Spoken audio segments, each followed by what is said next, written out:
Hello, I'm Dr. Lonnie Herman, and welcome to this unique whole body autoimmune disease relief program video. Now, you may be watching this video on your computer, or maybe you've gotten a copy of this DVD and you're watching this at home on your couch, on your television, hopefully with a loved one. I'll tell you why hopefully with a loved one, because there's so much information I've got to share with you in this video. This video will be a quick-paced introduction to many different reasons why you may be suffering from your autoimmune disease called multiple sclerosis. There's so much information here that I've studied from the past 4 years of research that at times it can be a little bit overwhelming. You know, most often patients with your condition or a loved one's condition like multiple sclerosis, you are or have been going to different physicians for medications that you're taking, immune suppressive medications as a matter of fact, or antibiotics, or both. And probably, since you're watching this video, probably you have not gotten the kind of results that you hope for. Now, whether those results are to say that you're stabilizing the condition, or maybe your hopes are that you can, for some people who come in here with MS, have lost the ability to go to the bathroom properly, or maybe it's because you want to stop feeling the tingling or numbness in part of your body, or maybe it's so that you can actually walk again. Maybe it's to see those lesions in your brain shrink. Yes, I did say see the lesions in your brain or nervous system shrink. Maybe that's one of your goals. Well, we've got to follow a systematic approach in order to be able to fulfill what your one or more of your reasons or needs is or needs are, because there are many different complications that can go along with this type of condition called multiple sclerosis and any other autoimmune disease for that matter. We're going to get very in detail on this video about what can be provoking this problem, about images that have been seen in other neurology journals that have shown lesions that mimicked Lou Gehrig's disease called ALS, or amyotrophic lateral sclerosis. Well, that is very similar to MS, very similar. And I want to make one point in the beginning of this video, is that every autoimmune disease is just like every other kind of autoimmune disease, except the presentation of the malfunction in the body may be different. In other words, somebody with multiple sclerosis can have these scarring lesions in the brain called astrogliosis. These lesions in the nervous system can cause malfunctions to different regions of the body. We're going to discuss what the latest immunology research shows is causing that astrogliosis to occur in the first place. Now, when I said that one autoimmune disease is just like another, lupus is an autoimmune disease. It may not cause paralysis of a limb like it can happen with MS, but it is the same thing in the sense that the basic understanding of the autoimmune diseases, the person, their own immune system is attacking their own body tissues, whether it's your DNA or your nervous system tissue or your own intestinal tissue or your blood vessels or your muscles or your joints. So we've got diseases like rheumatoid arthritis, psoriasis, Hashimoto's thyroiditis, Graves' disease, multiple sclerosis, ALS, the list goes on. So again, in Western philosophy or Western scientific medicine, their answer is to just drug the situation with some type of immunosuppressive medicine and some type of antibiotic, with hopes that they can actually stop this disease from progressing. Now, the problem with those medications is they haven't been around long enough to know what the side effects can be. When somebody comes in here into my practice and tells me that they're taking a certain medication and it's a trial medication, that person must realize that they are like a guinea pig, a mouse, or a rat in a laboratory experiment, just to see what that experiment's going to be, regardless that it doesn't cost them a penny, regardless that they don't have to worry about an expense. But what about the expense of what it may do to certain organs and their own immune system and their own nervous system? Now, with multiple sclerosis, there are different kinds, so to speak. There have been different classifications. There's relapsing, remitting, progressive, and so on. And what you've really got to understand is MS is MS, and it's an autoimmune disease. And what that means is the autoimmune disease is attacking your own tissues in your body, causing this paralysis, this loss of function of organs and systems, as well as malfunction and inflammation. And we've got to figure out why. You know, recently, I'm going to tell you about myself in a little bit, and we're going to get right into all the research here. I just want to give you some more information before we sit down and really get deep into this stuff. And if you really want to take some notes, I highly advise you to do that.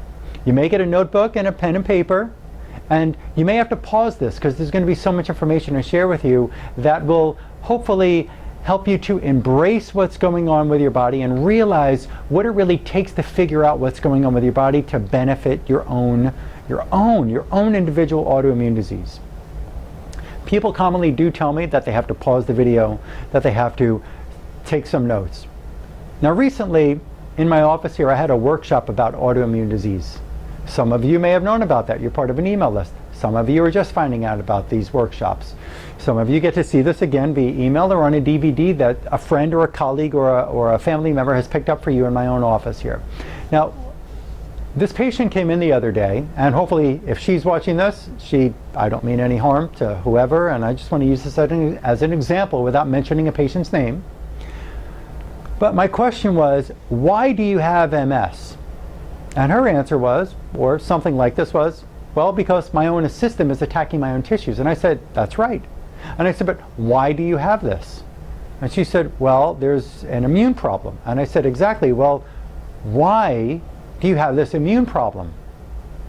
She had to think, and well, I don't know, but obviously my system is stressed out. It's attacking my own tissue. And I said, yes, why? Has your doctor who's prescribing the medication to try to shut down your own immune response, which is not healthy, has your doctor told, and you can do whatever you want to keep taking those medications, you go right ahead. I'm not here to be your medical doctor, I'm not here to be your rheumatologist, I'm not here to be your internist. I'm going to tell you who I am and what I do in just a few minutes.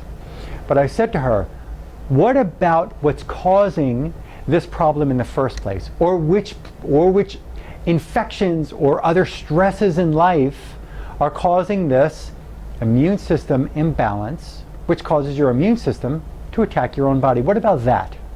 In other words, if you could imagine that you were driving home last Friday from work, ready to have a weekend, or maybe you're not working now, unfortunately, because this can be a pretty debilitating condition. But let's say that you were driving home, or you were sitting in the car driving home, and you noticed there was a house on fire. And hopefully it's not yours, but we're just putting the story out as a picture for you to start to understand something. And let's say this house is on fire. And now let's fast forward another week, and you see that the firemen are out there with their fire hoses, and they crack the fire hydrant, and the people are pouring sand on this fire, but the fire's not going out. 2 weeks, 3 weeks, 4 weeks, a year goes by, and there's still a fire burning on that house. But the house looks like it's gone, but there's still a fire. How could there still be a fire if there's no house to burn down anymore? Well, that's gone. So you say, you know what, the firemen have not figured out that the water's not working. And the firemen and the other people in the town are figuring out now, or maybe they're not figuring out, they're still doing it, are putting sand on the fire, and that's not putting the fire out either. And people are standing out there with their own fire extinguishers, and that's not putting the fire out either. So you wake up one day and you say to yourself, you know, maybe, just maybe, there's fuel making that fire continuously burn no matter what water, sand, or fire extinguisher, or how many people are out there praying about this and going to church trying to put out that fire. Maybe there's a fuel source that's making that fire continuously burn. And we can't possibly put out that fire until we take away the fuel. So you wake up one day, you think this, and you go, I'm going to go around back behind that house and see if there is actually a fuel source that's making that fire burn. You walk around behind the house, and you notice, look at this. There is an actual hose in the ground, this pipeline that is going out to that fuel source, that big tank in the distance. And you look out there, and there's another fuel source that's going out to another a pipeline going out to another tank in the distance. And you look and there's another line that's going out to another fuel line, a fuel tank in the distance. And you look and you see that it looks like somebody dug underneath the ground. So you take out a shovel and you start digging a little deeper and you realize, oh my God, there's another big pipeline that's going way out 2 miles away. There's another huge tank. I could see it. I got binoculars. I could see there's a huge fuel tank out there. How the hell is the fireman, my doctor, how the hell are the people, all my friends and family members and churchgoers and so on that are praying for me, how are they going to put out this fire if we don't turn off the fuel? Doesn't it make sense? You can't turn off an immune system causing this fiery storm on your own tissues if you don't figure out, is there a fuel source? What is the fuel, or what are the fuel sources? And how can I shut them off? How can I take away these triggers? So we're going to talk about that. Now, again, you should have at least an hour reserved to watch this video.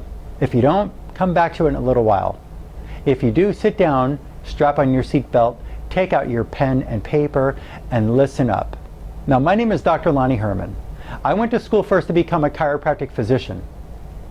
No, this is not about chiropractic, working for your multiple sclerosis, because it can't, it won't, it never did. I realized that very rapidly when I came out of school about chronic healthcare conditions were not benefiting from chiropractic care. I went back to school, this about 4 years ago, to get started in learning about the human brain and the nervous system. I took a 300-hour postgraduate program with the Carrick Institute. Dr. Ted Carrick, he's been on Nightline News recently. The man is brilliant in knowing how to put together the nervous system and how to make it function differently and control your systems better.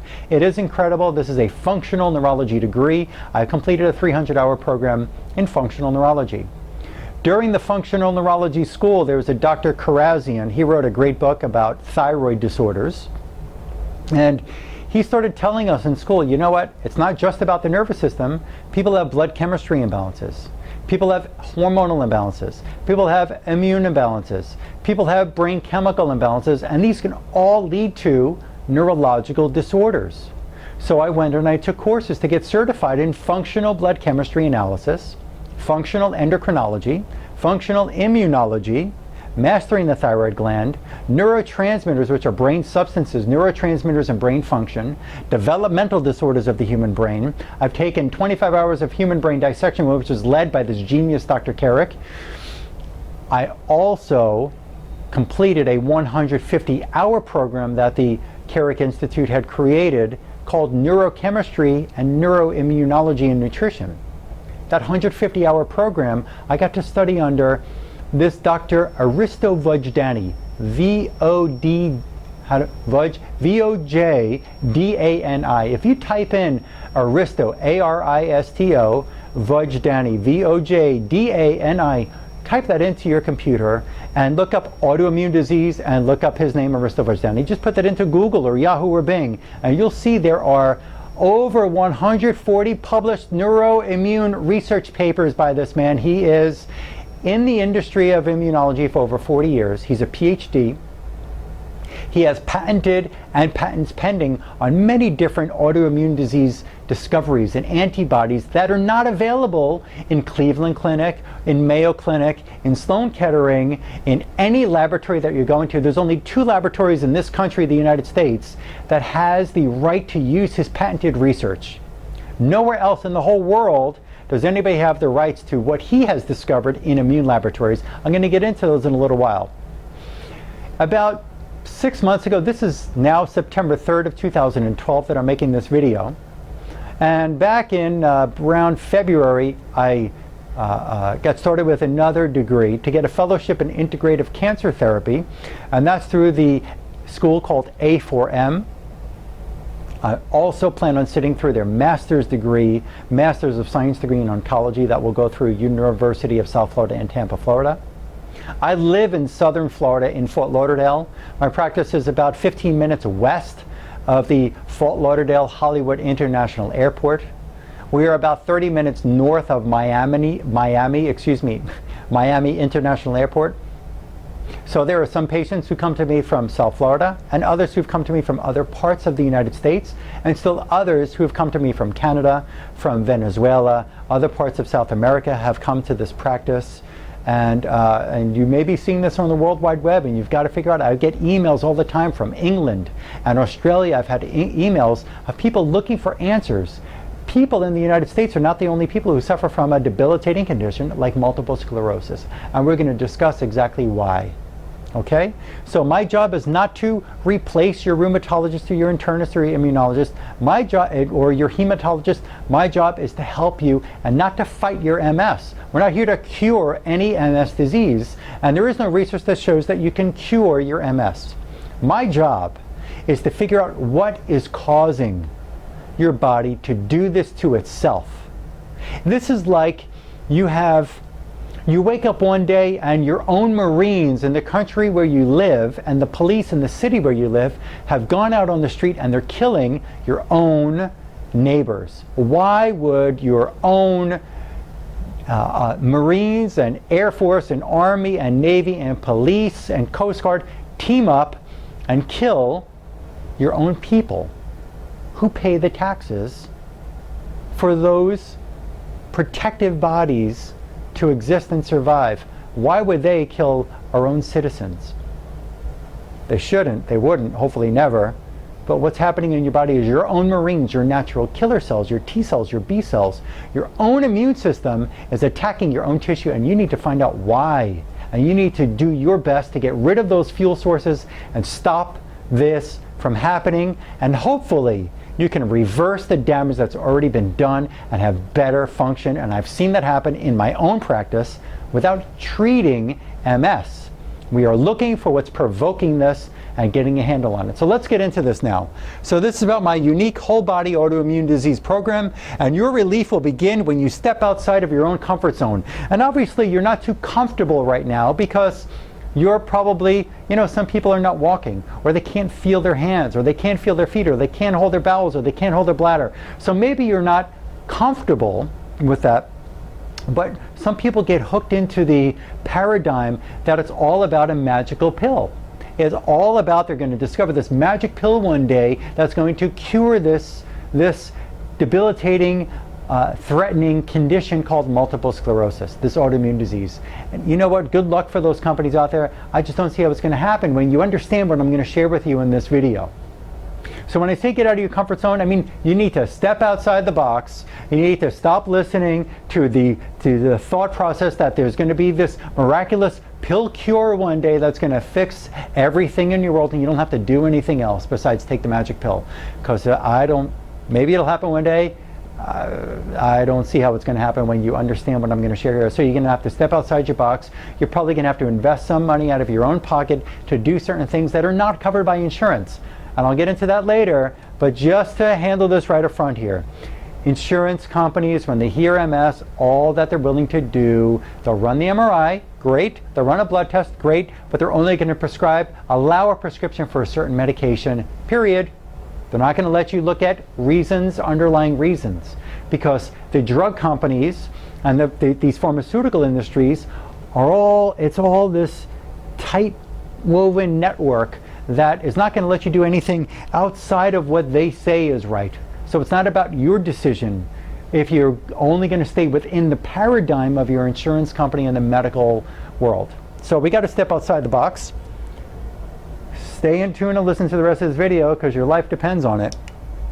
With your progressing autoimmune disease, your autoimmune disease relief healthcare needs being fulfilled by an advanced physician will be increasing. Why? I'll tell you why in just a moment. Let's understand something. You have a nervous system. You have an immune system. You have an endocrine system. You have a psychological brain chemistry system. And you have something else called a biofield. All of these are connected. All of them. Your nervous system runs your immune system. Your immune system runs your nervous system. They reciprocate. Your immune system runs your brain chemicals, and so does your brain. And your endocrine system, your hormones, all integrate function and balance and regulation of brain chemicals and immune function and nervous system function, as well as this big what's called biofield. We're going to get into what the biofield is in a little bit, but I will tell you, just so we don't have to have any confusion of things, in the beginning of this video, there is a genius PhD in biophysics in Germany. His name is Dr. Fritz Albert Popp, P-O-P-P. Look it up online. As a matter of fact, if you want to look at a good introduction video about this biofield, go to YouTube and type in these words, the field. Pretty good video that somebody put together about the biofield. But what Dr. Fritz Albert Popp, who's a PhD in biophysics, discovered is that all cells and DNA function in a certain way. And when there's an interference in the way that this energy field exists on the body, as far-fetched as you may think this may be, because you've never heard this talk before, but you better open your ears and your hearts and your eyes and listen to this, because when the biofield gets distorted, all other systems, nervous system, immune system, organs and glands are going to be distorted in their function. It is a fact. There has been machines that have proven this. Why doesn't your medical doctor tell you this? I don't know. Why am I telling you this? Because I've studied it and I see evidence of it every day in my own practice with patients having neurological disorders change right in front of our eyes. So understand, a domino effect occurs. If you lay up dominoes on this table here and you hit the first domino of 20 dominoes, you hit the first one, what happens to all the other dominoes? Do they stay standing or do they all fall down? What happens when you hit the first domino? Please answer that. Do you hit the first domino and the others stand up, or do they all fall? They're all going to fall down. There's no other domino set I've ever seen that does anything different than that. So when your immune system gets inflamed, and the nervous system and the stomach and the intestines and the kidneys and the thyroid and everything else falls down, hormone production gets dysregulated. If the hormones are the first thing to go out of order, or there's an infection first that causes inflammation, again, a toppling effect of the dominoes occurs. Does that make sense? Now, if you take an immune pill to try to stand up the first domino, let's say you get that first domino to stand up with this immune suppressive pill. Does it pick up every other domino that fell down? Have you ever played dominoes where you push them all down, you hit one and they all fall, and you pick up the first one and all the other ones decide to stand up on their own? Does that ever happen? I've never seen that happen. Does it ever happen? It doesn't. So what you've got to understand is you've got to look at each domino, figure out what happened to it, and pick it up. Organs and systems all have individual functions, but they're all connected. The body is the sum of all of its parts, organs included in here, lymphatic system also. Let's understand something, and if my camera had dimmed down in this, I'm not a professional cameraman. This is an autofocus camera, so please play along with me and just watch and listen. If you can't see me too clearly right now, that will happen every time there's a white background on my TV. Anyway, we have this immune system that's supposed to be in equilibrium. We have these inflammatory and anti-inflammatory chemicals in the system called cytokines. As a matter of fact, let me pause for a moment so I can tell you a bit more about this. If you go on YouTube, I filmed a great 22-minute video that's called Autoimmune, it's called Autoimmune, one word, space, disease, autoimmune disease, dash, a little hyphen sign, ask Dr. Herman. If you type in autoimmune disease dash ask Dr. Herman, you're going to see a video of me come up. I've got a shirt and tie on, this white jacket, and I'm drawing on a white dry erase board. Please watch that video also.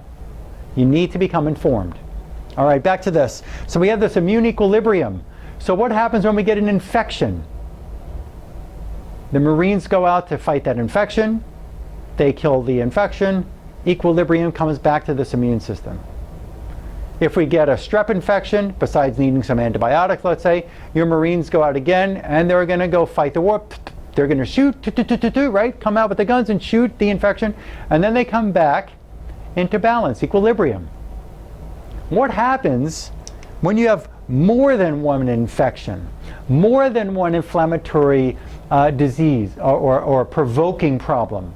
Maybe you have a Lyme infection. I'm going to get into a whole list in a little bit. You got bacteria, you got parasites, maybe you got fungus, maybe you've got a boatload of stressors and stresses on your body. So now your immune system becomes out of balance.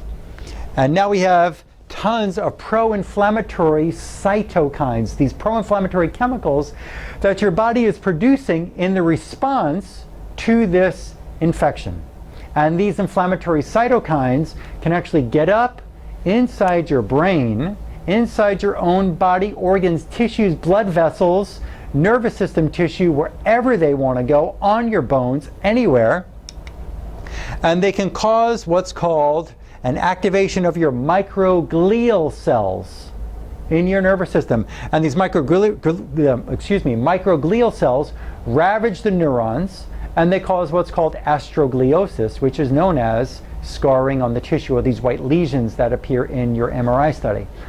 Let's understand something. You have a neuron in the brain.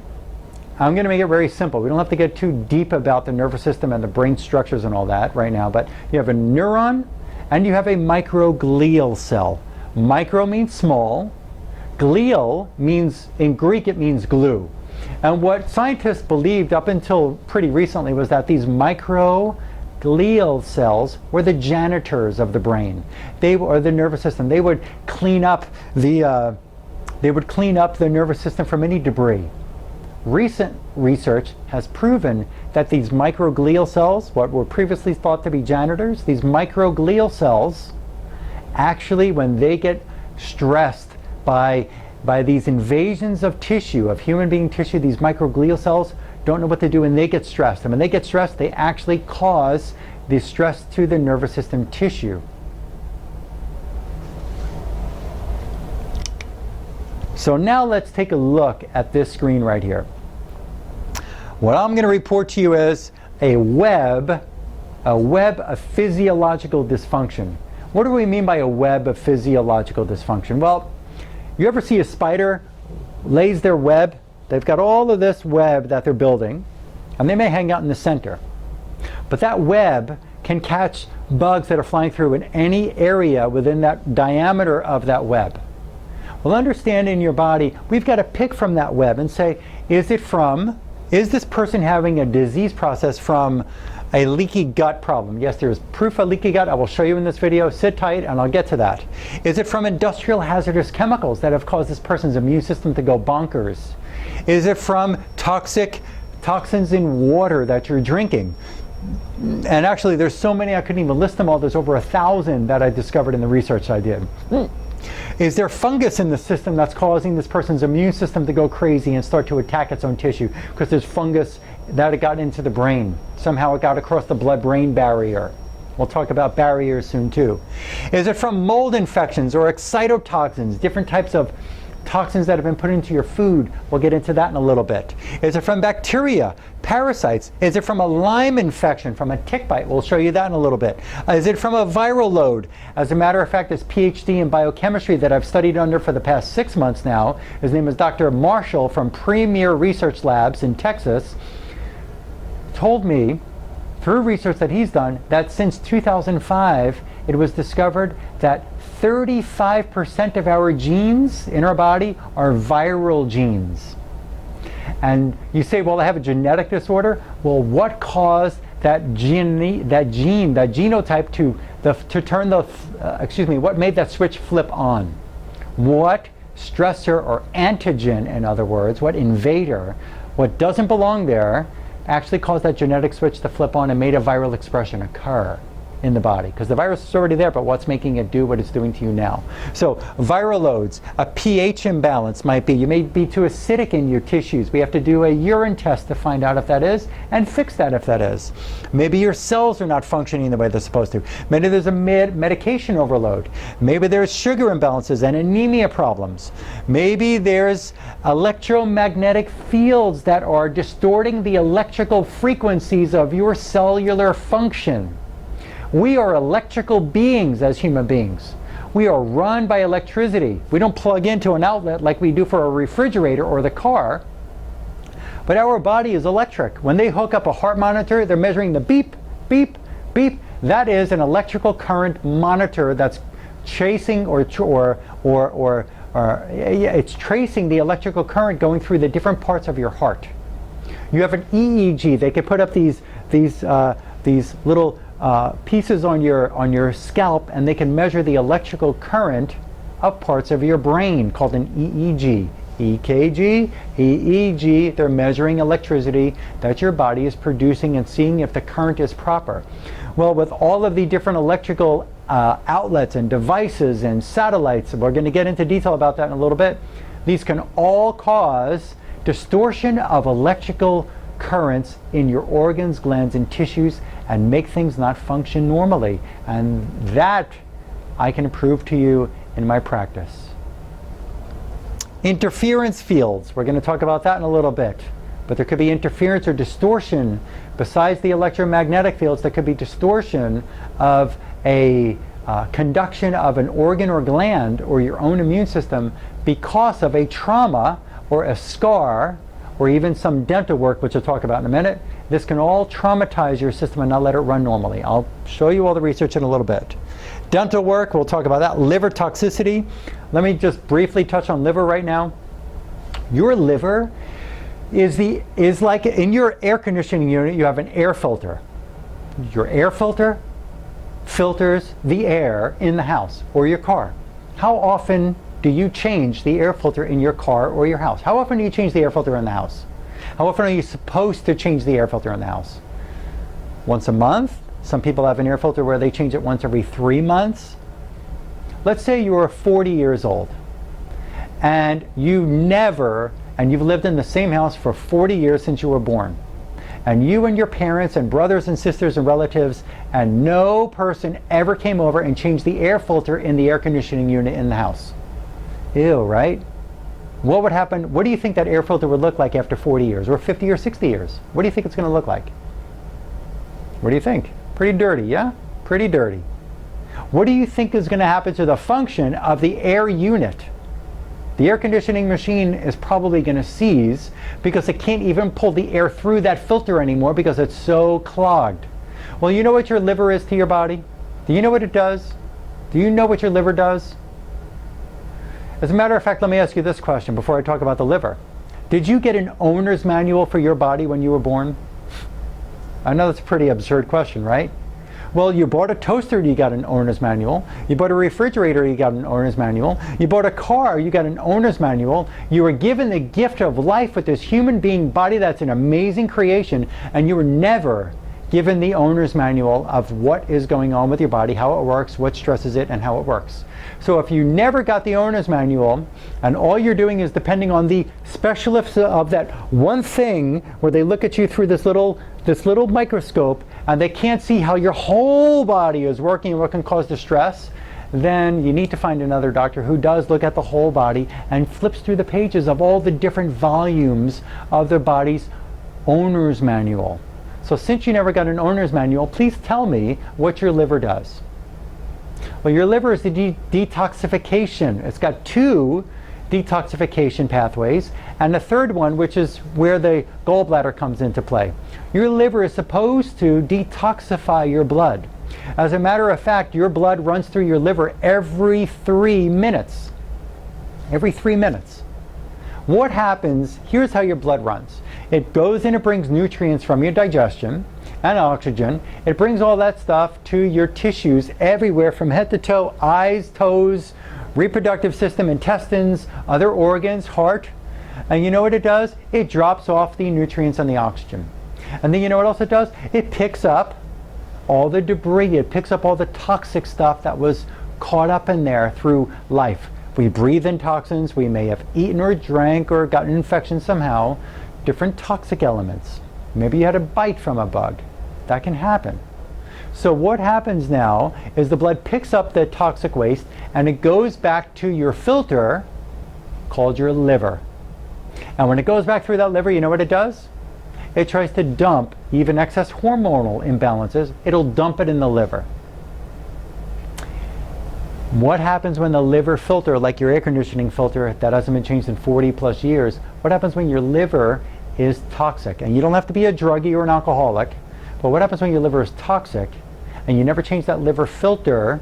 What happens to the blood when it's trying to dump off the garbage? Does the blood get a clean rinse cycle going through your liver right now? No. Your blood is going to come out toxic on the other side. So it's going to try to bring nutrients to your tissues, but also it's not clean, so it's dumping off these toxins that come in many different shapes, sizes, and forms, back into your tissues. It can even get through when the blood-brain barrier gets destroyed. It can get up there and dump those toxic elements in your brain. So we need that liver to be clean. There are certain things like coffee enemas that we do, and there's other nutrients that can help make that liver do its job and cleanse itself, okay? So your blood can go through and get a good rinse cycle. So liver toxicity. You may also have an overload, an abundance of pesticides, herbicides, fungicides. The food you're eating, even when you wash it, when you pick it up at the supermarket, when you wash it, you know what? A lot of the foods that you're buying in the supermarket or at a restaurant or whatever, wherever you're buying your food, are saturated with these poisonous chemicals. Pesticides are not okay for you to eat or drink, but they're in the food that you're buying and you're eating at a restaurant or from the supermarket or from a little quick stop store. These foods are laden with poisonous chemicals. When a company is trying to grow their coffee and they don't want any bugs or rodents to eat the coffee, what do they do to their crop? They spray it with poisonous chemicals to kill any of these insects or rodents that could potentially cause dollar loss because they're not growing the crop that they set out to reap what they sow. So what happens now when they pour all these poisonous chemicals on these crop? They're soaking up these poisons inside the plant. You eat the apple, you eat the animal that was fed that corn, you drink the coffee, and it's loaded with pesticides. You scrub your carrots when you get home, but it's inside every piece of that carrot. You can't possibly wash it away. It's impossible. Impossible. So these toxins can build up in your own tissues. As a matter of fact, one thing I didn't, as I'm thinking right now, that I haven't put on the screen is there's something else that you can get from nuts, from peanuts, peanut butter, even if it's organic peanut butter, and other seeds too. There's something called aflatoxin. You may have an aflatoxin that came off of a fungus that was on your nuts or seeds or your peanut butter, organic or not. Even though organic, I would hope to be better because they don't put other chemicals and bad oils and stuff that they put in there. But these pesticides, herbicides, these aflatoxin, are in your liver and causing liver stress and blood stress, and your blood is carrying it to different tissues and it makes your body sicker. Does this make sense to you? Is it starting to make sense? You want to look up aflatoxin, AFLATOXIN. Look it up, do your own research. I've already done that for you. Food sensitivities, we'll talk about a test with that because you may be eating a food that drives your body to go bonkers. Listen, this is not about me, this is about you, but let me tell you about my own personal experience in life with foods.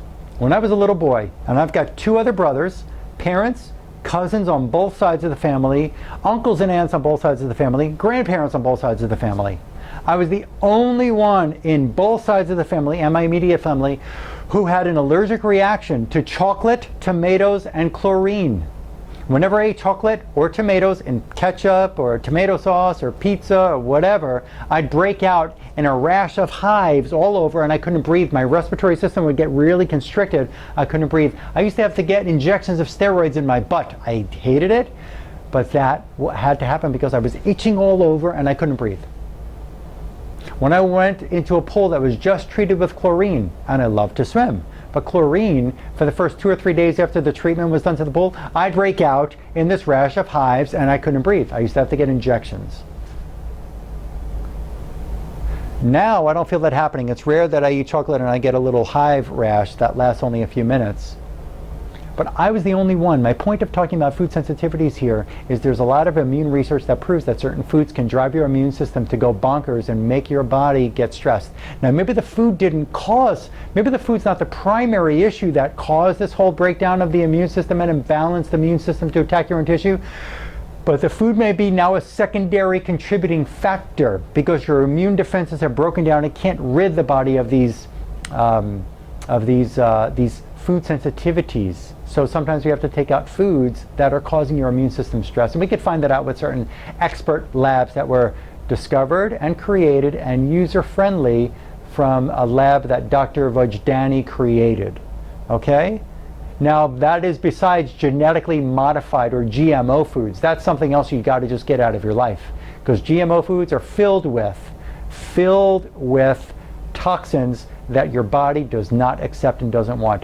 One of them in genetically modified foods, which is potatoes and corn and grains like wheat, and probably dairy products too, because the cows and the sheep, and they're eating the corn that is genetically modified, that makes them sick, and they pass on the milk to you.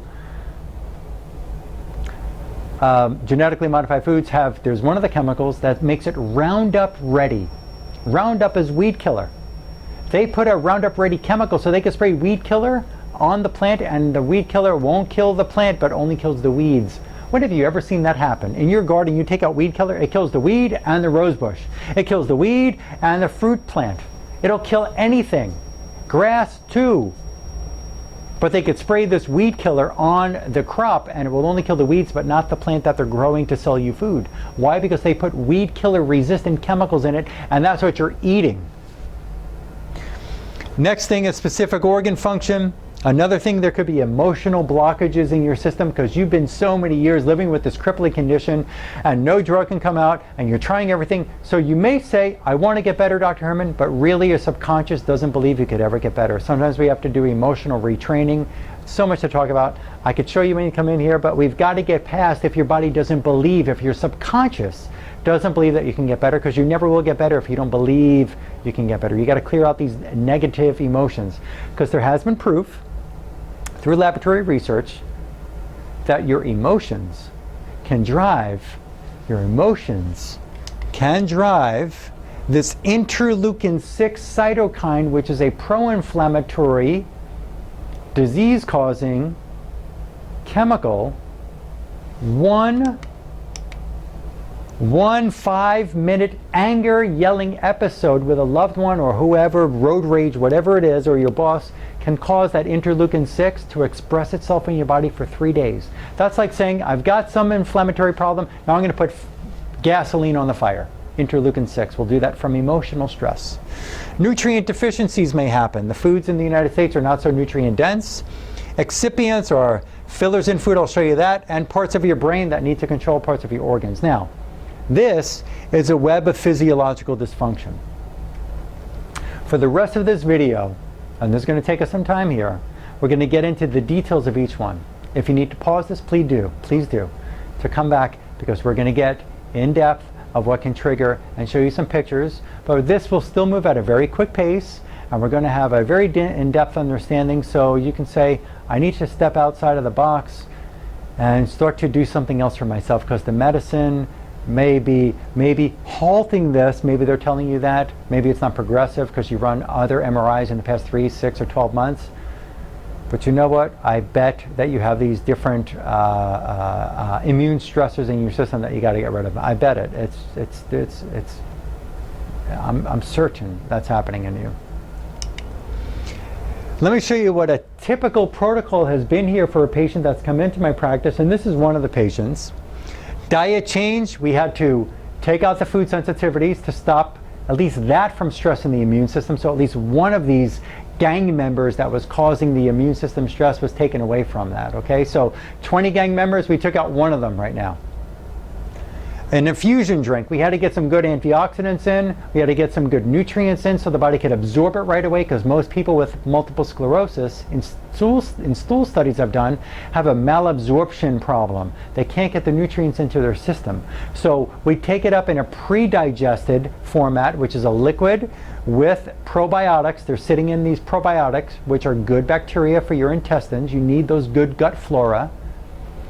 And we get that in through a drink that you use for several hours a day. So you can keep on raising these nutritious elements to help your gallbladder or your liver or your kidneys or whatever it is to help it function better. Keep getting the nutrients, whether it's B vitamins and antioxidants, into your system. Not just take 2 pills, watch the nutrients go up and drop right back down within an hour or so. We want to keep on drinking this great infusion drink that will allow these nutrients to become suspended in your body and raise the level of them so your body can actually benefit from them. Get to the tissues where they deserve and belong. To the tissues that deserve them and need them, and where they're needed. Another part of treatment that we had to do here was an ancient Egyptian healing art called a mudding therapy. Mud, this medicinal mud, has been proven to detox tissues where there's scars, like this one on my chin. I had to mud this, and I found that this one on my chin was sedating, causing a weakness of my own thyroid. So we had to mud my thyroid and my chin. Well, we can prove with you that your scars in areas of trauma, if you hit your head or landed on your butt, or where you had blood drawn, or you have an injection in your back, or maybe they did the lumbar spinal tap and to see if you have different things that are contributing to MS or find MS antibodies. Listen, they can look for MS antibodies. I want to backtrack a little bit. They could find the new MS antibody blood test out there, but you know what? It's still going to tell you have MS. So what do you really need to know if you have another thing in a lab that's going to prove to you that you have MS when you already know you have it? Okay? You need to find out why. What else is stressing your immune system? Not to say, well, I have more confirmation I have this disease. So we had to do mud detox therapy to help pull toxins out of the tissue, help heal these interferences to organs and glands and let them run normally. Because all of your organs and glands and DNA cells have specific frequencies, have specific functions and an amount of energy that they put out. And when there's a trauma to the body's own tissue, it can cause a distortion. It can cause a distortion in the way that cells and glands and organs and tissues are functioning, immune system included. We also had to do a parasite elimination program. So we figured out what kind of parasite there was in this person using kinesiology methods. There are certain energy testing methods that I use in my practice. Besides, we can order stool tests and blood tests to find if there's infections. You can go through all the tests if you want. We can do that with you. But sometimes people have parasitic infections in their liver or their pancreas or their spleen, and it won't show up in a stool test for intestinal infections. Intestinal infections will probably show up in a stool test if you're using an accurate lab. A blood test may show that you have some kind of infection or a viral infection or viral load, but sometimes they can't find it. A spinal tap may not discover it because these can be hidden in certain organs and tissues, and we have a way of figuring that out.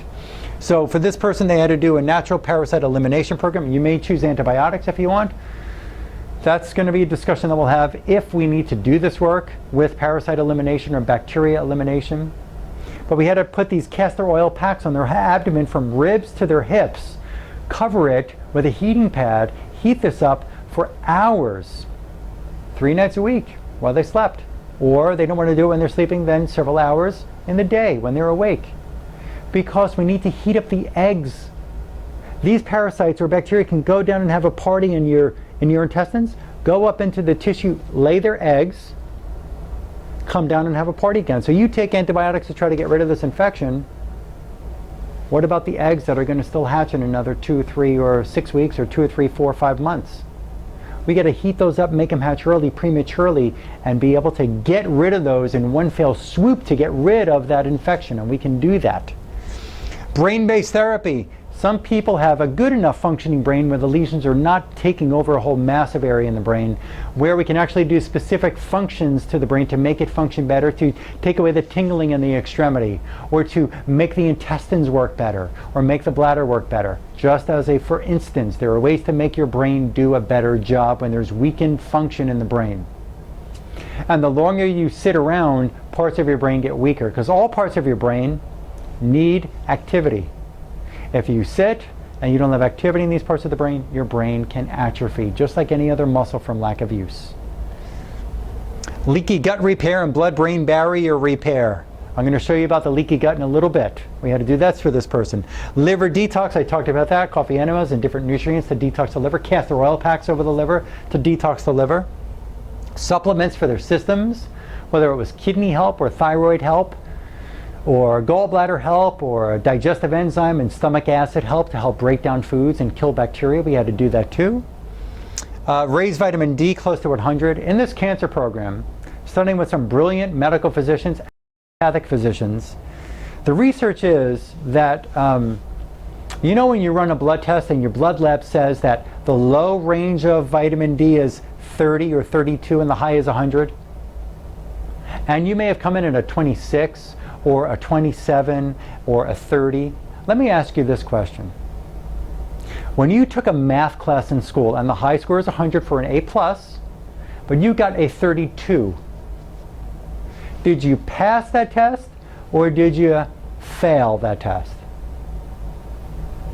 A 32 is probably failing, at least in my book. So what right does a laboratory and your physician have to tell you that you have a 30 on a vitamin D blood score, and that's okay? That's not okay. A 30 does not support your immune system function. As a matter of fact, every person without and with an autoimmune disease needs high levels of vitamin D. I live in Florida. I go in the sun all the time, and I was quite surprised at and I've taken vitamin D on and off. And my last blood test, my vitamin D level was, I think it was 26. I was amazed. So I upped the vitamin D intake, not to 2,000 a week or 10,000 a week IUs. I am up to 18,000 IUs a day. Talk to your medical doctor about that. They may say that's crazy, it's too toxic. Really, show me one article, not just that person's opinion or their thought or their logic. Show me one article that says that vitamin D, taking it at 20,000 a day, that means 140 a week. Show me one article in any immune research, not just one guy's opinion, that tells me that that's toxic. Show me one if you don't agree with that or you don't believe it, or your doctor doesn't agree with it or believe it. We had to do amalgam removing. I'll show you something about amalgam. These so-called silver fillings, they're not silver. They didn't give you silver. They gave you mercury that's toxic and poisonous to your own nervous system and tissue. I will show you research, and you can look it up and watch it after this video is done. We had to do a whole body amalgam removal. After the amalgam came out of this person's mouth, we had to then mud. There's a dental mud. It's not like taking mud from the street, putting dental mud over the teeth and actually taking different natural nutrients that could pull the toxic waste out of your tissue. We had to do this for this person. Out of the teeth, because the mercury doesn't just come out when they pull it out of the tooth. Do you know that your teeth have all these caves and crevices in them? And the mercury gets into all of that tissue. And it can go into the tooth root and into the jawbone and into the blood supply in the gums. It can be on your thyroid. We have to get it out of there. Root canals.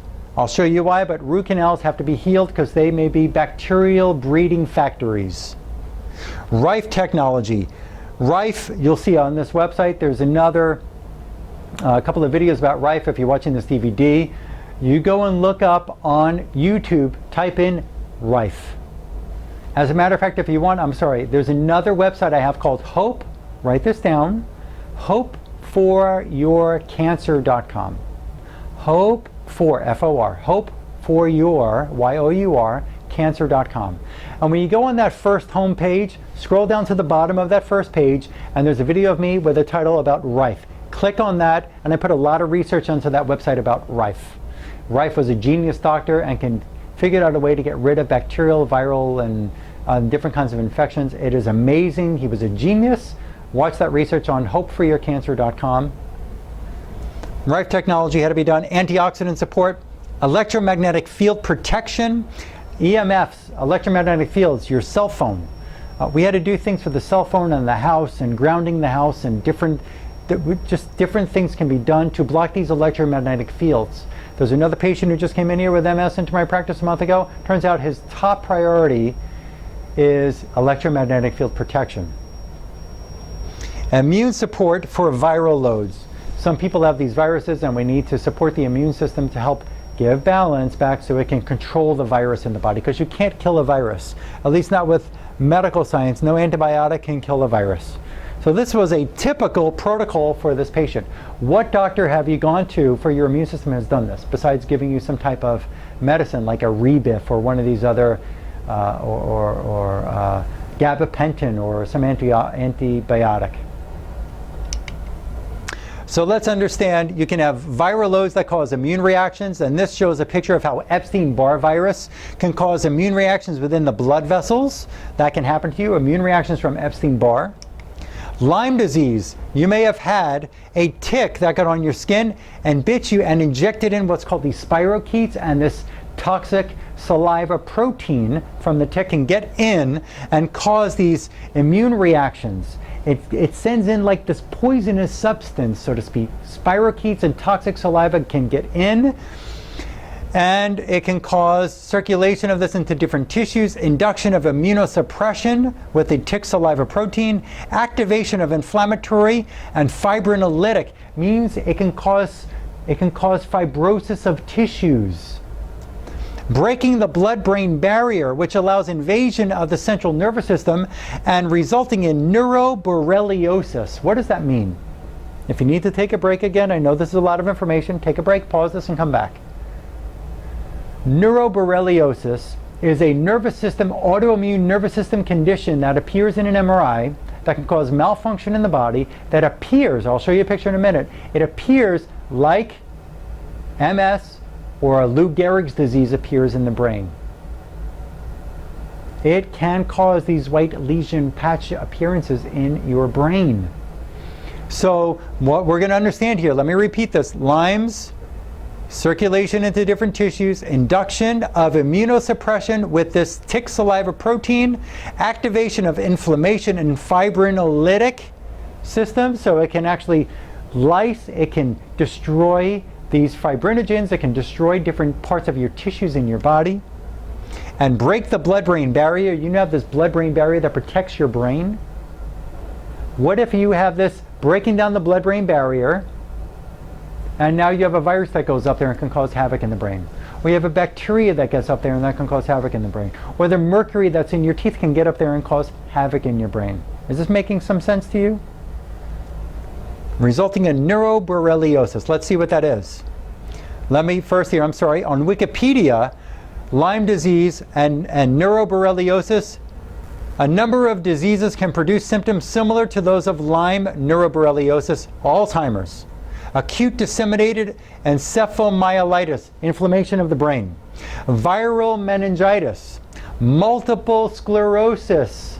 What did this say again? A number of diseases can produce symptoms similar to Lyme neuroborreliosis, like multiple sclerosis, Bell's palsy, and even neuroborreliosis presenting with symptoms consistent with ALS or Lou Gehrig's disease. Here is a picture of an MRI. You see the white lesions in the brain? Copy of an MRI showing neuroborreliosis. Further investigations were normal. Lumbar puncture showed normal CSF protein. Antibodies against Lyme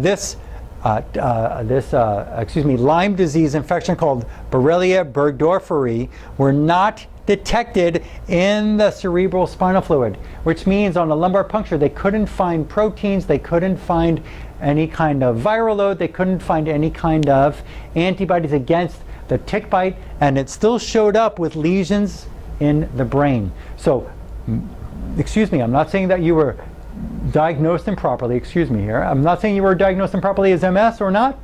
I'm just saying maybe this is another reason why there's a breakdown of your blood-brain barrier. Now let's be clear, a Lyme's test can only, the research has shown, at least the books I've read, they're only looking for one species of Lyme when they do a blood test. There's more than one species. More than one. I've heard those labs are 30% accurate. It means there's a margin of error of 70% with a blood Lyme test. 70%.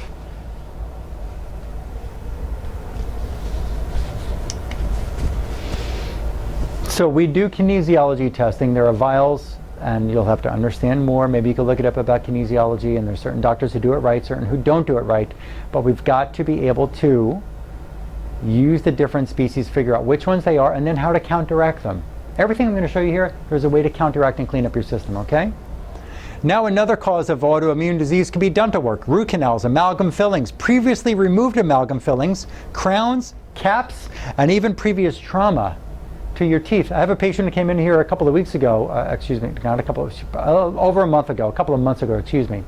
She came in for thyroid, Hashimoto's thyroid, as amongst other stresses in her body.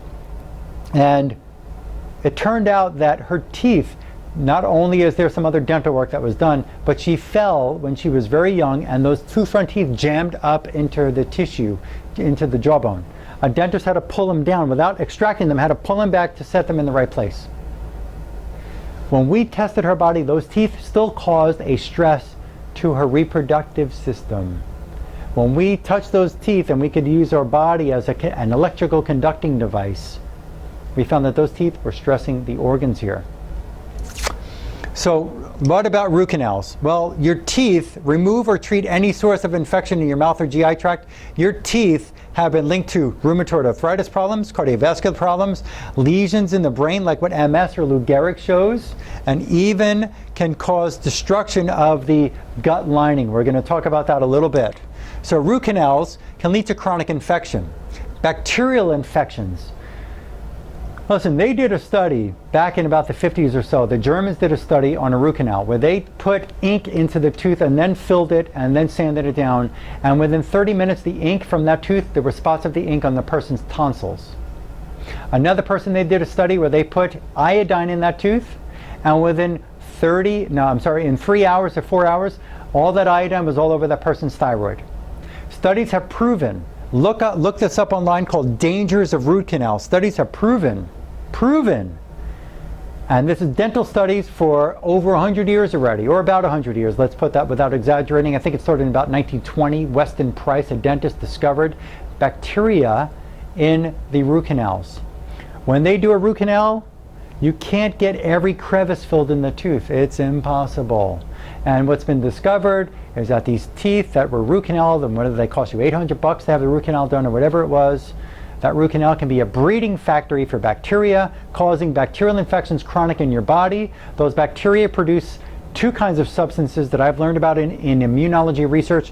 One is a toxic biofilm. We'll talk about that in a little bit when we get into the gut.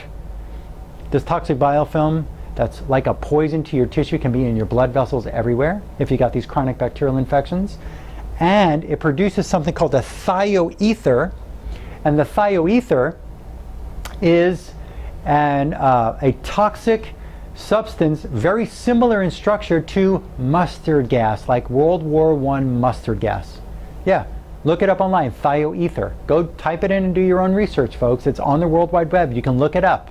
I'm not making any of this up. I can deliver you the research if you want it.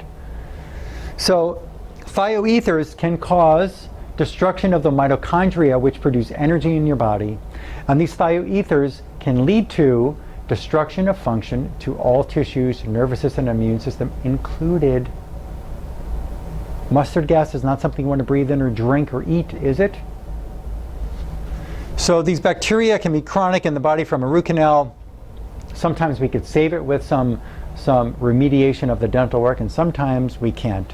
So there's a method, there's a strategy to go through in a program here that I've created for you, but sometimes you're going to have to get a dental root canal removed. And whether you like it or not, sometimes that has to be done if you want to do what you got to do to save yourself. There's more about this in the cancer program that I'm learning from now. There's a book called The Cancer, A Second Opinion. It was written by a well-known MD around the world, actually, in cancer world. His name was Joseph, J-O-S-E-F, Joseph Issels, I-S-S-E-L-S. And Joseph Issels discovered through other researchers about root canals that when he pulled out a root canal, sometimes there was this black substance that would appear in the person's tongue the next day. And what he figured out was that toxins that were kept in the gut were stored there. Once the tooth was taken out, the toxic stuff came out of their gut. He also saw cancer reverse.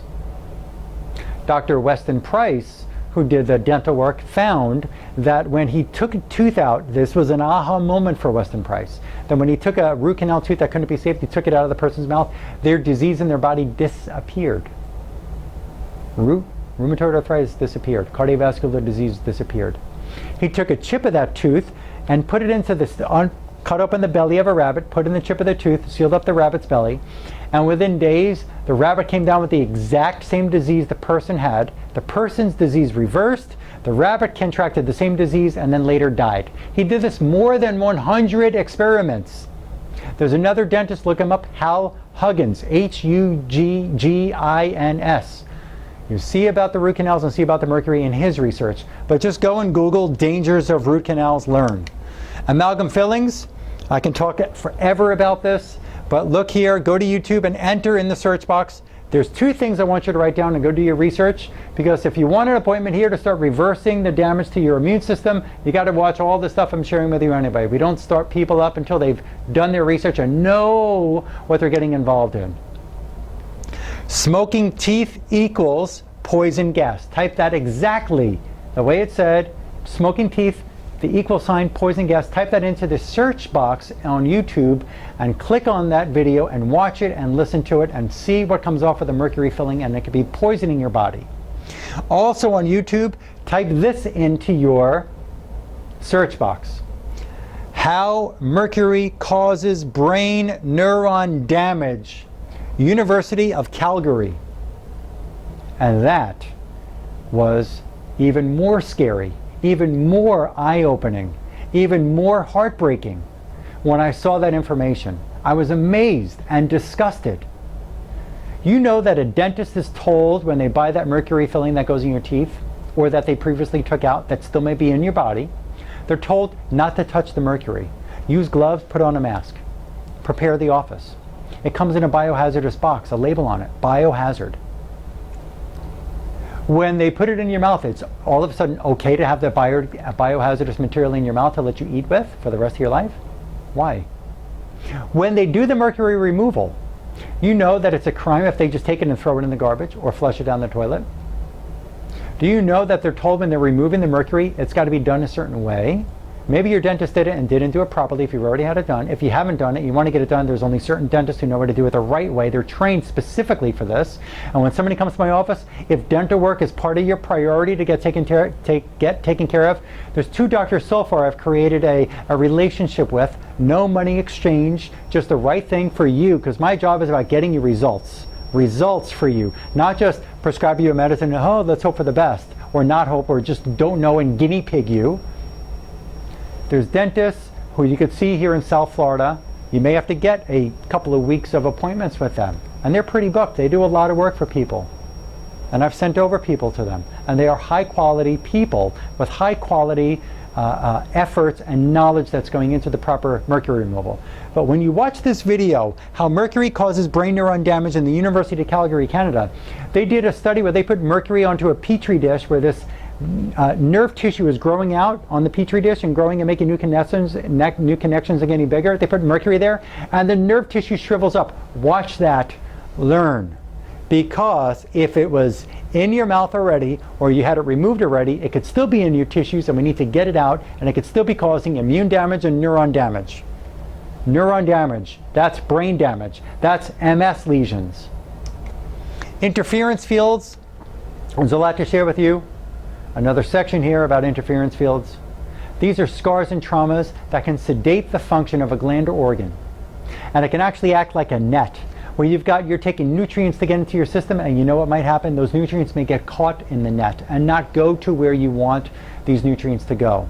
So sometimes a lot of people have had surgeries, they've had traumas to the body, and we have to heal those. And when you come in, I'll do a brief exam that'll take us only about a minute or two to prove to you if you have a scar or trauma. We're going to prove to you, is it causing a problem to an organ or gland or tissue? Okay? My job is about getting you results. On the forms that we're going to send to you to fill out before you can get an appointment here, and I'll talk more about that at the end, we've got a page all about the scars and traumas, all about the injuries. You're going to put that down and let me know so I have a better idea of where to get started with you before you come in my office. So we have to do mud treatments on these areas of scars or traumas to release the toxins that could be causing your immune system stress, to attack your own nervous system, and to help your organs and glands function normally. We're about halfway through here. We got more to cover. Emotional retraining. Maybe you don't believe you could really do whatever it takes to be healthy. Maybe you believe that maybe you want to get better, but you're so fed up with the system that you really don't believe that anything is ever going to help you get better. Maybe you just don't believe that. As a matter of fact, and I wish I had written the exact link down, go on your Google or your Yahoo and type in TED, T-E-D, TED Talks, and type in MS or multiple sclerosis recovery and see what comes up there. There's a story about a woman who recovered and reversed her MS through dietary measures. But I've seen with patients in my own practice, diet's not the only reason. So some people are lucky and some others are not. That it's not that easy of a journey just by changing diet. But it may be for some, yes. So sometimes we have to retrain the subconscious to believe that you actually can do whatever it takes to get healthy. Because if you want to get better and you won't be willing to do what it takes to get better, then you can't get better. If you don't believe that you can be happy or healthy again, then you're never going to get there if you just don't believe it. Electromagnetic fields. Next section about electromagnetic fields. Go on YouTube. I'm giving you some research to do on your own. Type in this man's name, Dr. George Carlo. Dr. George Carlo was hired by the FDA to check out these cell phone devices. The FDA paid, excuse me, I started that off wrong. Cell phone companies paid the FDA $15 million to let them sell the devices in this country before FDA approval. Yeah. FDA hired George Carlo, Dr. George Carlo, without paying him $15 million. Dr. George Carlo came up with surprising, serious discoveries about cell phones. And this goes with any kind of electronic device. But these cell phones were causing DNA destruction, blood-brain barrier destruction, cancer, which DNA destruction, blood-brain barrier can lead to autoimmune disease. I'm not telling you to get rid of your cell phone, but we need to do things to remediate, change the function of that cell phone. And again, this sounds out of the box. It is, because in your box is just taking a pill. Out of the box, I will show you when you come in. You bring your cell phone, have your spouse or your loved one or your brother or aunt, your sister, cousin, bring their cell phone, and let's show you what the cell phone can be doing to you. Okay? Next. Microwaves, electrical outlets, automobiles, scanners at the grocery store, Home Depot, every electric door. When you walk in the electric door that opens, bzzz, you know what it does? It scans you with a laser. It scans you with an electrical device to let you in. Those can actually send frequencies into your body to cause problems. There's ways to protect yourself against that, and I can prove that to you.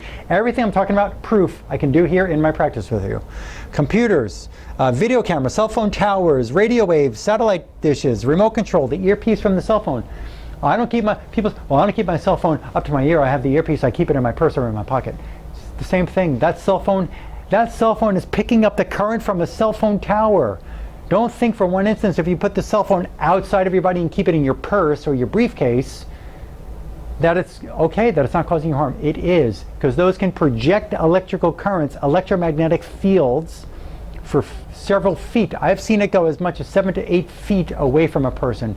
We figured out that these cell phones can cause destruction or interference or stress to your own body. And I will prove that to you here. Excitotoxins, another section here. Excitotoxins, aspartame. Look up on Google, go to PubMed, P-U-B-M-E-D, PubMed, type in aspartame, cancer, aspartame lupus, aspartame MS, aspartame autoimmune disease, something like that. Use those keywords and type those in.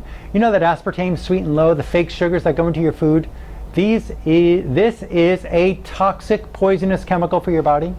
Do you know that this can cause immune stress and DNA changes and blood-brain barrier and gut barrier destruction? So if you're eating, because maybe you're a diabetic also with your condition, you got to change it. The American Diabetes Association is telling people it's okay to have sugar-free. It's garbage. It came up in a laboratory just by chance, and they're making tons of money on it. FDA approved? Don't believe in the FDA. Okay? Read that. There's actually a video. I will find that and post it up on my website. That shows, it's a great one about how this toxic sugar-free sweetener that's calorie-free can cause autoimmune disease. Food coloring. You ever see FD&C, blue number 9 or 6 or yellow number or red number? Those are chemicals. They all have toxic effects. Look them up online. Go read the back of your Gatorade or the back of your whatever food, and where it has food coloring, type that in and see about toxic effects in the body. Do your own research. The information's out there on the World Wide Web. Natural flavors. are not really natural flavors. If you get natural vanilla flavor, natural chocolate flavor, that's not that they took actual cocoa or vanilla leaf and put it into the food. It's a man-made. Do you know that food companies are allowed by the FDA to put an alias name for a man-made product into a food? They can call it natural when it's not. Did you know that? What if John Doe escapes from prison and he goes out and he makes his alias is Peter Johnson so that nobody could find him under John Doe? So they could take a toxic chemical, put a name like natural flavor, natural vanilla flavor, put it into your food, and guess what? It is not natural and it may be toxic on your body. Yes, I have research to share with you. Flame retardant in soda, fluoride, chlorine, these are not healthy for you. Fluoride in your toothpaste and fluoride in the water, there's different kinds of fluoride, folks. There's a sodium and a calcium, two different kinds of fluoride. One comes from the production of aluminum, and the companies are too cheap to want to take on the burden of getting rid of that kind of fluoride. They're putting it into your toothpaste and in the water and telling you it's okay for you when it is not. Let me ask you this. If you don't believe all the stuff I'm talking about here, or maybe I'm shedding light on you and you're getting, wow, this really makes sense. But let me ask you this. Is there more multiple sclerosis now and more lupus and diabetes and stroke and heart disease now in 2012 than there was in 1950? Is there more MS now than in 1900? Is there more multiple sclerosis than there was in 1800? Is there? Yes. Why do you think?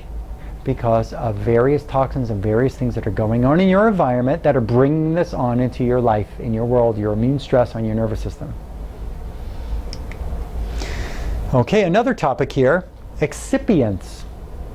Excipients are toxic tag-alongs, toxic food additives that can be in your prized medications and your vitamins and your protein powders or your milkshakes or your one a day, whatever you're taking, or the vitamin D or the vitamin C, these pills that you're buying from the pharmacy, from Target, from Walmart because they're cheaper or because you think it's got the same ingredient and the same amount of ingredient as the more expensive one at some other store.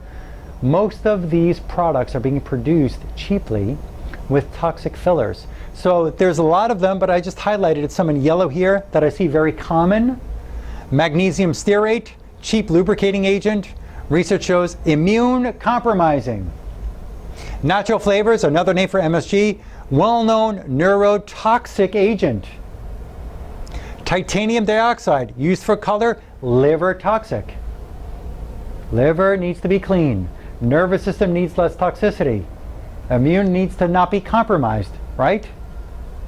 Cornstarch, made from cheap GMO corn, can invoke allergic responses. That could be in your Synthroid pill if you're taking a thyroid medication along with your MS. That could be in your food that you're eating and other medicines you're taking and natural so-called products that you're taking. Talcum powder, suspected carcinogen. If it can cause cancer, it can cause an immune compromise, an immune system disorder. Methylparaben, found in makeup. As a matter of fact, if you go over to my hopeforyourcancer.com website, you can see on there, there's a section I set up for causes of cancer. In that section, you'll see once you click on that causes of cancer, it's on the right part of the screen called causes of cancer. Click on that and you'll see videos come up. One of them is about the toxic causes or causes of cancer from toxins in cosmetics, excuse me. So cosmetics, laxatives for constipation, people with constipation, they take laxatives. Some laxatives have this methylparaben that can cause cancer and further stress the immune system to cause more autoimmune disease. It could be in lotions, it could be in makeup, and there's lots of others here. Okay, now we're going to get into another section. We're more than halfway done with this video. Again, you could pause this at any time and come back here. You deserve to know, and that's why I'm delivering all of this to you. We're going to discuss briefly, and you could write down the names here. I'm just going to highlight them instead of reading every section here, but let's understand toxins in food and cosmetics and water. Now, there's pesticides. We talked about that, sprayed on the foods. Those are toxic chemicals to kill bugs and insects and rodents and so on, but they're feeding it to you it's sprayed on the coffee, and so on. Dioxin is a known carcinogen and immune stressor. It's found in animal fat and shellfish. This dioxin, look it up online, dioxin, look it up. It can store in your own fat tissue for 7 to 11 years, causing immune reactions. All you have to do is eat that animal or that shellfish or something one time that was contaminated with a dioxin, and your body will store it for 7 to 11 years. It can't get rid of it. Now you're eating it every day. You're getting more toxic element called dioxin into your system, and your body's trying to fight it, and it can't. So what does it do? It gets into a chronic inflammatory problem. The immune system gets imbalanced. We have a whole domino effect, and now we're leading to this whole neuroimmune disorder, in your case called multiple sclerosis. Dinitrosol, I tried to pronounce that. Highly toxic. World Health Organization calls it a class 1B toxin. Damages the liver, damages the kidneys. I can say more. Excuse me. Damages liver, kidneys, and nervous system. This might be in your body that you don't realize was in your food. Dieldrin was used to spray in the foundation of a house to kill termites, and as an insecticide, stored in fat tissue, disturbed the immune system, carcinogen, liver damage, difficult for the body to excrete or break down. Endosulfan, insecticide, not allowed in Germany anymore, allowed in the US. High acute toxicity for humans, damage to kidneys, damage to liver, blood chemistry, probably mutagenic, causing changes of cells, cancer. Heptachlor, insecticide, fat soluble, high acute toxicity for humans, stored in fat tissue, affects nerves. Symptoms can include chronic toxicity of irritability. Let's go further down here. Disturbed female cycle, infertility, liver damage, mutagenic. Paraquat, I found in one of my patients with MS. She had this herbicide in her body. Even though she's been eating clean food for a year, we still found this herbicide that showed up. This can cause kidney and liver damage. This can cause, it's a carcinogen. A wide range of symptoms can develop. Camphichlor, liver damage on soybeans, on peanuts, even in the cultivation of cotton that we put on our body. It can be on there. That sprayed the plants that grew the cotton that they put into the factory to make your shirt, and maybe you have this toxic pesticide, environmental hazardous toxin on your clothes. Yes, I'm not telling you to be the boy in the bubble and escape the world, and how do we do it? And Dr. Herman, you're getting overwhelming. Well, you know what? You better realize that it is overwhelming, and we need to get down to what the hell is causing your immune system to do this to your body. Like it or not. Okay, we're almost done here. Food sensitivities. I told you about my problem with hives and respiratory distress. Chocolate, tomatoes. Well, Dr. Rajdani discovered, if you can see the screen here, and again, I might be the autofocus on my camera may dull me down a little bit because this white background here.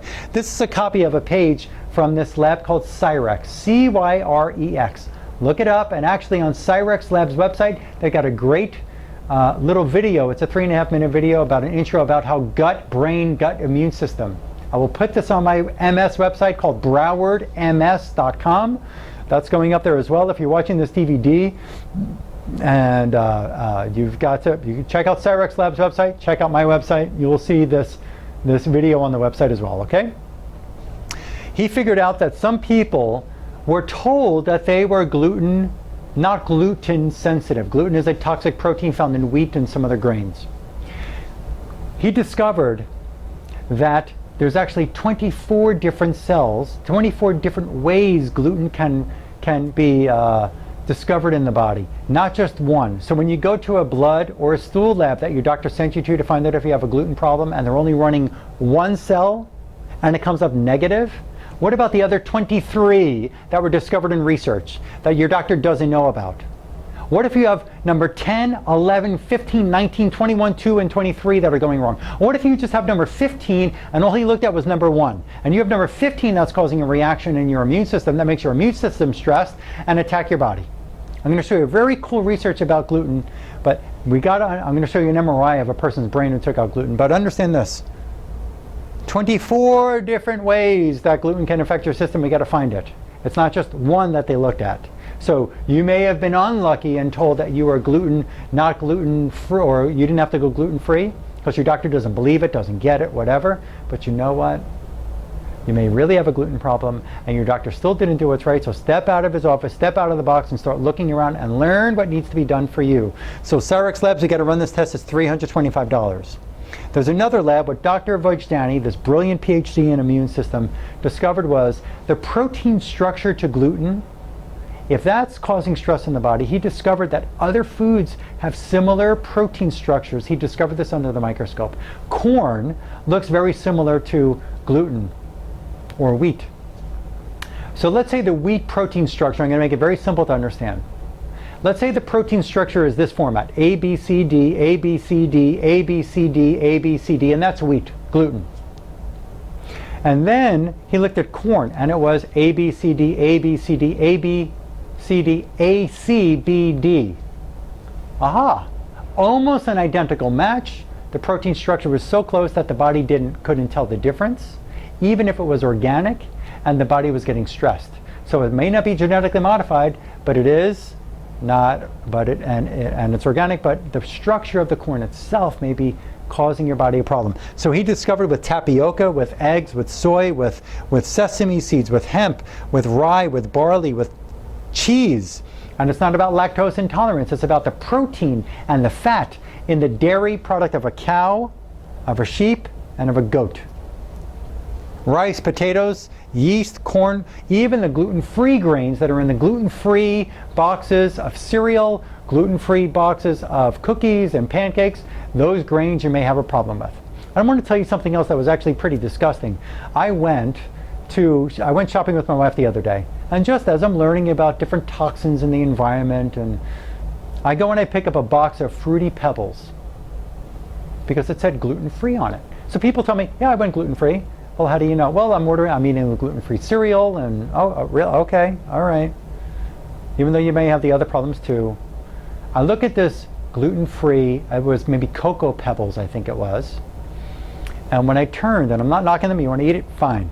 But when I turned and look at the ingredients, not only did it have a bad, partially hydrogenated oil that your body can't get rid of, but it also has these two food coloring preservative chemicals in it.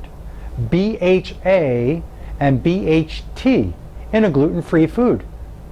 Those can lead to cancer and autoimmune disease and destruction of the blood-brain barrier.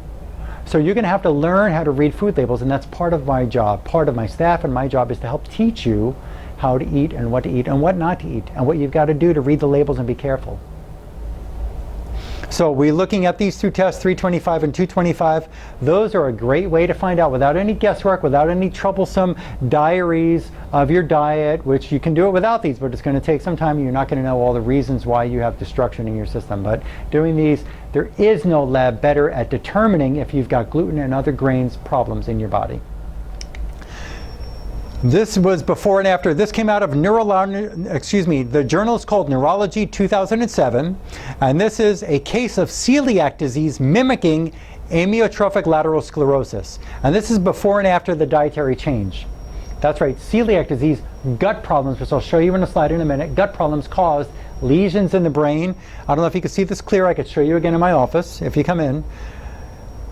When they first found this patient with losing the whole function of the right arm and right leg wasting first, right arm next, I think is how the story went with this person. Lesion in this part of the brain, lesion in this part of the brain, lesion here. About 6 months later, as the body kept getting worse, this lesion here grew much bigger, this lesion grew much bigger, this lesion grew much bigger. After they did this dietary change in this person to help the celiac disease that they discovered on biopsy that there was an attack of the intestines. Attack of the immune system on the intestines. That lesion that got worse, about 9 months after the dietary change, the lesion is almost gone in the brain. Lesion got worse after the dietary change, the lesion is almost gone. Lesion gets worse, almost gone. They monitored this person for another 2.5 years and saw that the function of the right arm and right leg came back to normal. You could Google this online. A case of celiac disease mimicking amyotrophic lateral sclerosis. Neurology, 2007. It's actually pages 581 to 584. You want to look it up. Leaky gut. A leaky gut problem. Have you heard of a leaky gut? Has your doctor told you there's no such thing as a leaky gut? Have you been told you don't have one by a doctor who thinks they know about leaky gut but never tested you for it? Okay, a leaky gut. You may not have heard about these words here, but we can find out if you have this problem developing in your body. Now, all disease begins in the gut is what Hippocrates once said. So this is a picture, that's a picture of a leaky gut. Look at that. This is a picture of somebody's intestines. No MS, no celiac disease, no Crohn's disease, no ulcerative colitis, no diverticulitis, at least no symptoms of diverticulitis, no bleeding in the stool, no lupus, no immune distortion findings other than a leaky gut, finding that Dr. Vojdani discovered in a blood test that he ran in his laboratory. He did a biopsy of this person's intestines and found this destruction of the intestinal tissue. A leaky gut is real, it's been proven. Now, you have this, you got a leaky blood-brain barrier. If you got bacteria running through your body or toxic biofilm from those bacteria or parasites or viruses, it can get up into the brain where it was never meant to go. If you're eating a food that has a bacteria on it because you got weak stomach function and the bacteria gets in the intestines, it'll get absorbed right through this into the bloodstream. Yep.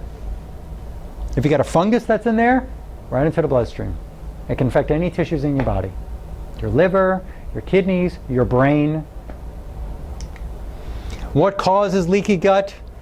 Proteins, antibodies, medicines, pesticides, stress, infections, brain chemical imbalances, enzymes, and inflammatory problems can drive a wedge down that intestinal tissue and cause an autoimmune disease. Again, I may be dumbed down, excuse me, the image of me may be dulled down because when you're looking at these white backgrounds, this screen is making the autofocus set itself on the camera. But just listen to what I'm saying and look at these words. Occludin and zonulin, actomycin, and bacterial endotoxin. And we're almost at the end of this video, so just listen in a bit more. When was the last time you heard, let me get off of the screen a bit and we'll come right back. When was the last time you heard of cholesterol? You know the word? Well, cholesterol is on every blood test. They're talking about it in the news. The drug companies are pushing it. The reason why you hear about cholesterol now is because they're making boatloads of millions and billions of dollars on cholesterol medication. Do you know that cholesterol was first discovered in 1913? 1913. Do you know that people back in the 50s and 60s and 40s and 30s and 70s, even early 80s, never heard the word cholesterol? Never? Why? Because no company was pushing the education because they had no money to make on it. They couldn't make money because there was no medicine that was going to work against this cholesterol finding that's been researched ever since 1913's discovery of cholesterol. The reason why you don't know about these other words I'm going to share with you right now is because there is no drug yet for sale. When they come out with a drug for this, they're going to tell you, oh, now we found this new thing. We discovered it. We're the geniuses. Here's the medicine to work against this. So let's understand this. Let me flip back now and I'll help you understand something. Occludin and zonulin are proteins that your body may make, and then you have immune reactions going after the occludin and zonulin. Your own immune cells, your own soldiers that are fighting a battle may go after the proteins that your body's making. You didn't eat this in a protein bar or protein shake. You ate it, you developed it from stress, of infection stress, of trauma to the body stress, of emotional stress. You get it? Everything that I talked about in that web of physiological dysfunction. In your intestines, you have these threads called the tight junction complex that sew your intestines together. These are like stitches sewing together the seam in your garment. What happens? What happens when these proteins are made by your body under stressful atmosphere, stressful environment? Fungus, mold, yeast, dental toxicities, trauma, medication overload, sugar imbalance, anemia, okay? What happens is these proteins destroy the skeletal network of the tight junction complex. They destroy these threads that stitch together your intestines. What if somebody came into your closet overnight and ripped out the threads from your pants? What happens then? You can't wear those pants. What happens is these toxins that are supposed to go through and you're supposed to evacuate them when you poop, they can get absorbed through the gap that's been occurred, and you get immune cell, T cell, B cell, natural killer cell reaction against your own tissue. Occludin and zonulin, now you know the names. And listen, don't get stressed out. I'm not trying to make you into a scientist, a neurochemist, an immunologist. You need to know these things because you need to figure out how to start working with your body and working with your immune system and working against the fuel that's making the fire burn on your own tissue, so to speak. So occludin and zonulin, we'll talk about it more. Watch this video 2 or 3 more times to get all this information. It took me 4 years to get this stuff. You can't possibly get it in a 1 hour and 30-minute video. Actomyosin, this is a protein your body makes, and it can actually rip right through your own tissue. And antigens can get into your body and cause stress in the bloodstream and wherever the blood's going, into the blood, through the blood-brain barrier, into the brain. Bacterial endotoxin is a toxic biofilm that you're getting from bacterial infections. You got bacterial infections in your body. It can produce this toxic, slimy biofilm that your own immune system is trying to remove, and it can't. It's trying to cleanse out this toxic, slimy layer that could be in the blood vessels everywhere in your body, in your brain, in your liver, in your toe, in your eye, and your body can't get rid of it. There are labs that have proved that there are certain ingredients that will figure out which one's right for you that can get rid of that slimy layer, and that can take 3 to 6 months if we find it on the lab. We don't just do it as a guess and say this is in everybody. We need to run some tests. You need to run some tests and look at the function of systems and what's going on in your body to figure out this mess, this puzzle.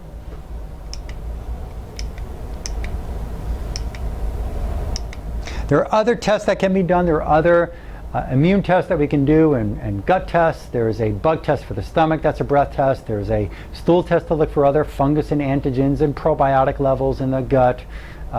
There's a lab to see if we have good absorption of nutrients. We could run different laboratories. We can run these labs, but not all labs are going to find all reasons or stresses in the body or infections. Now about the brain, and then we're at the end here. So good, we made it all the way through here.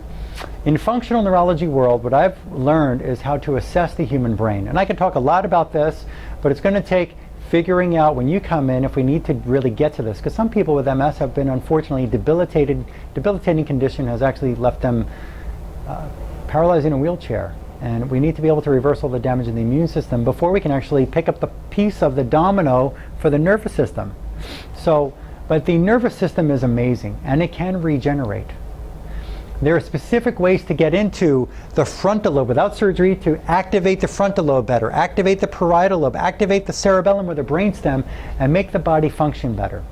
But you can't. Remember the domino effect, that whole circuit of neuro, endocrine, immune, psychological, that whole thing I said in the beginning of this video? If not, please watch this again 2 or 3 times. Your nervous system, when it's got a domino of the immune system on it, you can't repair that nervous system until you pick up that immune domino. And you can't pick up that immune domino until you take away the infections and the slimy layers and all the other in this video. Okay, so the nervous system is something that we take a look at besides looking at your MRI report or films or videos, as a report or images on a disc or films that you bring in here that we have to put up on our view box. Okay, now that's the end of this. First, I want to thank you for the time that you've taken to sit through this video. Very educational, quite overwhelming. When you shut this video off or when this ends and you go and have a discussion about this, one thing that comes up a lot from people who listen to me describe this: I don't remember much of what he said. That is a ton of information. You know what? Don't expect to remember it all. Don't expect to know what I just said. I want you to watch this 2, 3, maybe 4 times, please. The research I told you to write down and look up, do that too. Don't just come in here and say, I only watched part of that video. Well, you wouldn't be hearing this if you did that. But I'm just ready. and then tell me, well, I've got to think about it. If you're here, if you're coming in after watching this, you get it. It makes sense to you, and you're ready to start working on this. But we don't. I'm going to repeat this. I don't just start and say, and I know some people have financial challenges and so on, but we don't just get in and say, okay, well, we'll work and see if you have a bacteria, because something else, some other 2, 3, 4, 5, or 6 different issues in your body are going to come up. It happens all the time. It's never just one issue. So you can't go on, we don't go on a journey of 5 or 10 years of trying to, trying to figure this out. I want to get on the ball with you, and you get on the ball and get to the answers, get to the reasons why your immune system is going so out of order and causing a fire in the house. Stop the fuel. Now, in order to become a patient here, if you call my office at 954-370-3100, you'll see credits at the end with the phone number here as well. If you're going to call my office and say you want an appointment, there's something you got to understand. Only people who've filled out all the paperwork we're going to send you in the mail and have provided me with some labs can get an appointment in here. So when you call my office, commonly we're on a week 2, sometimes depending on the time of the year, a 3-week waiting list to get an appointment with me. You're going to have to fill out paperwork first anyway. Be patient with my assistant on the phone. She's going to take your name, your address information, unless you've entered it into our system on the browardms.com website to give us your info, your phone number and so on, your address. We're going to send your information. We're not going to make an appointment until you fill this paperwork out. And the paperwork we're going to send you, it's probably going to take you 40 minutes, maybe even an hour to fill it out. So be prepared. This is not just your name, chief concern, and address, and insurance information that you're going to write on the doctor's intake form when you go to the doctor's office. This is detail about you and your body and things in your environment and things about your lifestyle, about diet, about your home, about your life, lots of different things about traumas and scars, about dental work. Please fill it all out so I know more about you, because if you fill out only half the paperwork and send it back, we're not going to see you. You're going to have to fill it out. It's just that important. It's that important for me to know who you are before I meet with you. Number 1. Number 2, when it comes to insurance, let's understand something about multiple sclerosis. They will pay for MS, Medicaid, Social Security, not workers' comp, but maybe not, I don't know, I don't deal with workers' comp, other insurances, HMO and so on.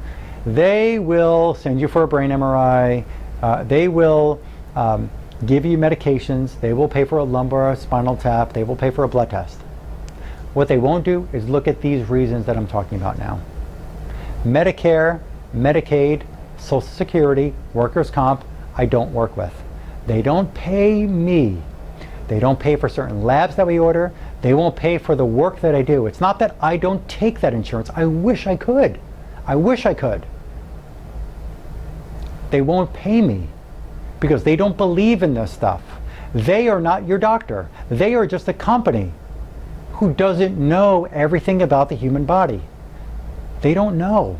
Medicare is broke anyway. So is Social Security. You hear about this stuff on the news. They are not going to pay me. I wish I could take it, but they won't pay me. So it's not me not wanting to take it. I wish they would. Maybe it's because my primary license is chiropractic. They pay me 21 cents a day for a chiropractic treatment. Enough about that. But understand, Medicare, Medicaid, Social Security, and workers' comp do not pay for the services in my practice.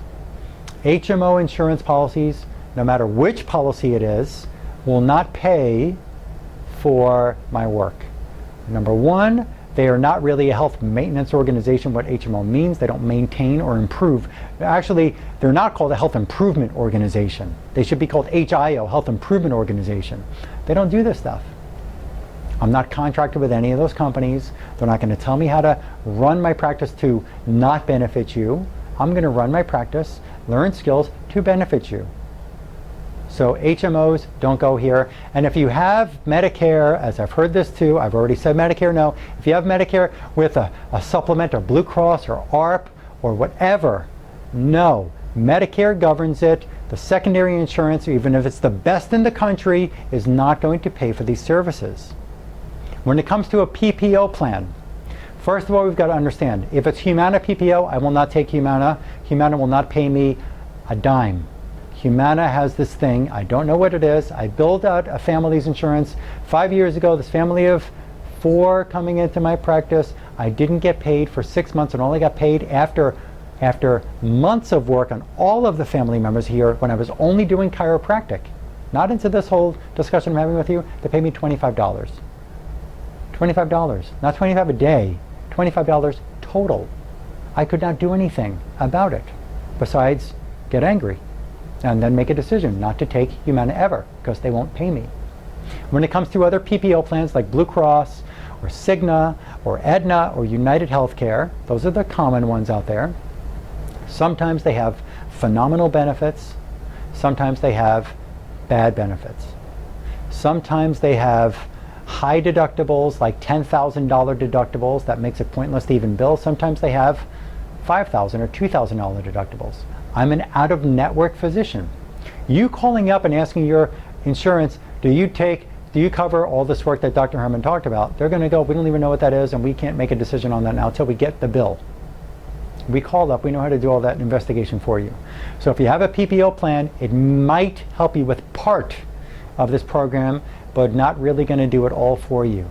Plans vary in prices. I don't know until I meet you, until I read your paperwork. I don't know what you need totally, but I'm going to tell you we need to investigate all this different stuff. I'm going to tell you that, but how much time and all that, it's different for every person.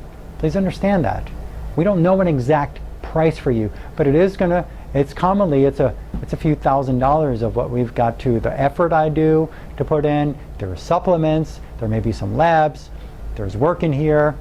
I can tell you more individually, but I'm going to tell you right now, a PPO plan, it's rare that we find a really great coverage on a PPO plan that will pay through the nose for chiropractic, which is the only thing I can bill it for. So if we're trying to do chiropractic for MS care, I'm never going to be adjusting your neck or your back. I'm not going to be doing chiropractic procedures on you. We see what we can do with your plan. My staff will be more than happy to figure out if there's anything that we can use to benefit you so that it can decrease some of the costs you may have. But regardless, you got to do the work. If you're going to go ask your medical physician what he thinks about this or she thinks about this, if they already knew this, then they should be doing what I'm telling you right now. If they already know it, instead of just dispensing the medications to you. Okay? I wish that there was no insurance and cash talk in my practice, but it's got to be done because there's got to be a fair exchange for the kind of effort I put out there to learn this to benefit you and you covering services for you.